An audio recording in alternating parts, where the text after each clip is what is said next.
Good morning मित्रांनो, कशा आहात? मजेत ना? हो असेल पाहिजे. आज तर खूपच मजा आलेली आहे. भारताची अभिमानास्पद पहिली महिला क्रिकेट विजय गाथा 2025. आज आपण बोलणार आहोत अशा ऐतिहासिक क्षणाबद्दल ज्याने भारतीय क्रीडा इतिहासात एक नवा अध्याय लिहिला आहे. होय, नुकताच मुंबईमध्ये झालेला आयसीआयसी महिला क्रिकेट विश्वचषक 2025 चा अंतिम सामना, ज्यात भारताने दक्षिण आफ्रिकेवर 52 धावांनी शानदार विजय मिळवला आणि विश्वविजेता पदाचा मुकुट आपल्या डोक्यावर चढवला. या रोमांचक सामन्यात भारताची दीप्ती शर्मा हिनं बल्लेबाजी आणि गोलंदाजी दोन्ही विभागात अफलातून कामगिरी केली, तर शेफाली शर्मा हिनं 87 धावाची अप्रतिम खेळी करून भारताला विजय पदाच्या दिशेने नेलं.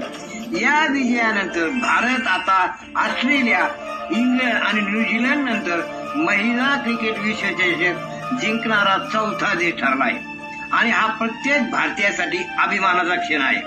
महिला क्रिकेटचा प्रवास 1983 साली सुरू झाला होता आणि आज या खेळाने केवळ लोकप्रियता नाही तर महिलांच्या सामर्थ्याचं आणि आत्मविश्वासाचं प्रतीक म्हणून जगभरात नाव कमवलं आहे. भारतीय महिला संघाला प्रेमानं वुमन इन ब्ल्यू म्हणतात, ज्यांनी सातत्याने देशाचं नाव उज्ज्वल केलं आहे.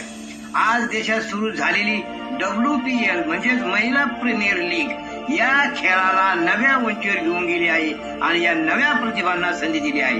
2025 या विश्वचषकाचं आयोजन भारत आणि श्रीलंका यांनी संयुक्तपणे केलं आणि 8 बलाढ्य संघांमधून भारताने आपल्या ताकदीचा ठसा उमटवला.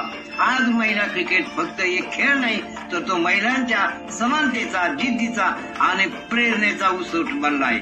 भारतीय महिला क्रिकेट संघाला आपल्या सर्वांकडून मनपूर्वक शुभेच्छा. तुमच्याचमुळे भारताचा तिरंगा पुन्हा एकदा अभिमानाने फडकलेला आहे. जय हिंद.